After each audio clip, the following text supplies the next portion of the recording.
حضرت عمر بن خطاب رضی اللہ تعالیٰ عنہ کی زندگی۔ آغاز کلام۔ بسم اللہ الرحمن الرحیم۔ الحمدللہ والصلاة والسلام علی رسول اللہ، اما بعد۔ آج ہم بات کریں گے ایک ایسے عظیم انسان کی جن کا نام سنتے ہی عدل، بہادری، دیانت اور اسلامی عظمت کے نقش ذہن پر ابھرتے ہیں۔ جی ہاں، ہم بات کر رہے ہیں حضرت عمر بن خطاب رضی اللہ تعالیٰ عنہ کی، جنہیں دنیا فاروق اعظم کے نام سے بھی جانتی ہے۔ ابتدائی زندگی۔ حضرت عمر بن خطاب رضی اللہ تعالیٰ عنہ کا تعلق قریش کے معزز قبیلہ بنی عدی سے تھا۔ آپ کا نسب 8ویں پشت میں رسول اللہ صلی اللہ علیہ وسلم سے ملتا ہے۔ آپ کی کنیت ابو حفص تھی اور فاروق کا لقب نبی کریم صلی اللہ علیہ وسلم نے عطا فرمایا، کیونکہ آپ حق و باطل میں فرق کرنے والے تھے۔ آپ کی پیدائش بعثت سے تقریباً 13 سال قبل مکہ میں ہوئی۔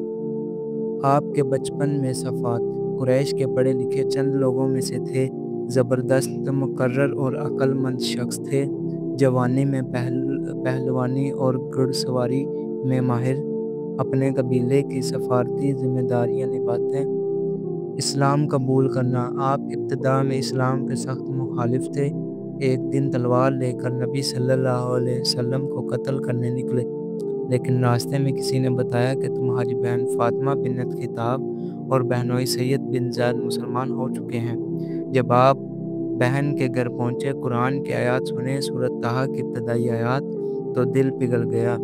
پھر آپ دارالارقم میں گئے اور نبی صلی اللہ علیہ وسلم کے ہاتھ پر اسلام قبول کیا۔ اسلام کے بعد اسلام کو کھلم کھلا ظاہر کیا، مسلمانوں کو مسجد الحرام میں نماز پڑھانے لگے۔ اسلام کو نئی طاقت ملی۔ ہجرت۔ جب نبی صلی اللہ علیہ وسلم نے صحابہ کو مدینہ ہجرت کا حکم دیا تو اکثر صحابہ چھپ کر نکلے، مگر حضرت عمر رضی اللہ تعالیٰ عنہ نے تلوار باندھی، کعبہ کا طواف کیا اور مشرکین کو اعلان کیا، جو اپنی بیوی کو بیوہ، بچوں کو یتیم کرنا چاہے، وہ مدینے کے راستے میں میرا سامنا کرے۔ کوئی نہ رکا۔ آپ عزت و دبدبے سے مدینے روانہ ہوئے۔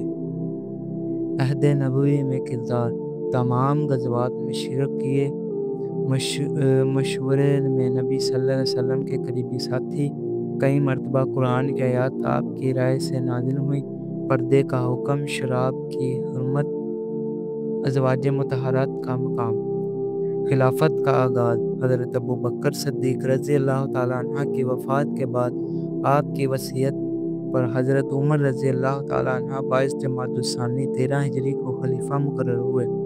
آپ کا دور خلافت اسلامی تاریخ کا سنہری دور کہلاتا ہے۔ فتوحات اسلامی۔ فارس کی سلطنت، ایران، قادسیہ اور نہاون کی عظیم فتوحات۔ ساسانی سلطنت کا خاتمہ۔ روم کی سلطنت، یرموک کی جنگ، شام، فلسطین اور مصر کی فتح۔ فتح بیت المقدس۔ حضرت عمر خود یروشلم تشریف لے گئے۔ مصر کی فتح۔ عمر بن عاص رضی اللہ تعالیٰ عنہ کی قیادت میں انتظامی اصلاحات۔ حضرت عمر رضی اللہ تعالیٰ عنہ نے اسلامی ریاست کو منظم کرنے کے لیے بہت سے ادارے قائم کیے۔ بیت المال، عدالتی نظام، پولیس کا نظام، ڈاک کا نظام، مردم شماری، تنخواہوں اور وظائف، ذمہ داروں کا ریکارڈ۔ ہجری کیلنڈر کا آغاز۔ عدل و انصاف۔ حضرت عمر رضی اللہ تعالیٰ عنہ کا عدل مشہور تھا۔ کبھی اپنے بیٹے کو سزا دی، کبھی گورنروں کو۔ ایک قول، دریائے فرات کے کنارے اگر ایک کتا بھی پیاسا مر جائے تو عمر اس کا جواب دہ ہے۔ قحط سالی کا دور۔ قحط کے زمانے میں خود گوشت گھی چھوڑ دیا، روزانہ لوگوں کے لیے کھانے پکواتے، فرمایا جب تک عوام نہیں کھائے گی عمر بھی نہیں کھائے گا۔ عبادت و تقویٰ۔ تہجد گزار، قرآن سے گہری محبت، نبی صلی اللہ علیہ وسلم کے بعد سب سے زیادہ دین کی فکر رکھنے والے۔ شہادت۔ ذوالحجہ 23 ہجری میں ایک مجوسی غلام ابو لولو فیروز نے فجر کی نماز کے دوران آپ پر حملہ کیا۔ 6 دن شدید زخمی میں رہے۔ پھر 1 محرم 24 ہجری کو آپ وصال ہوا۔ آپ نے حضرت عائشہ رضی اللہ تعالیٰ عنہ سے اجازت لی اور رسول اللہ صلی اللہ علیہ وسلم اور حضرت ابو بکر صدیق رضی اللہ تعالیٰ عنہ کے پہلو میں دفن ہوئے۔ اختتام۔ حضرت عمر بن خطاب رضی اللہ تعالیٰ عنہ ایک عظیم رہنما، عادل حکمران، بہادر مجاہد اور بہترین انسان تھے۔ اگر ہم ان کی سیرت سے سبق سیکھیں تو ہمارا معاشرہ عدل، دیانت اور انصاف سے بھر جائے۔ اللہ ہمیں حضرت عمر رضی اللہ تعالیٰ عنہ کے کردار کو سمجھنے، سیکھنے اور اپنی زندگی میں نافذ کرنے کی توفیق عطا فرمائے، آمین۔ اور اس ویڈیو کے ریلیٹڈ آپ کی جو بھی رائے ہے کمنٹ میں ضرور بتائیے گا، اور آنے والی ہماری ویڈیو میں ضرور شرکت کیجیے گا۔ اور اس کے علاوہ آپ اپنی رائے کمنٹ میں دے سکتے ہیں کہ جس کے ریلیٹڈ بھی آپ کو ویڈیو چاہیے۔ جزاک اللہ خیر۔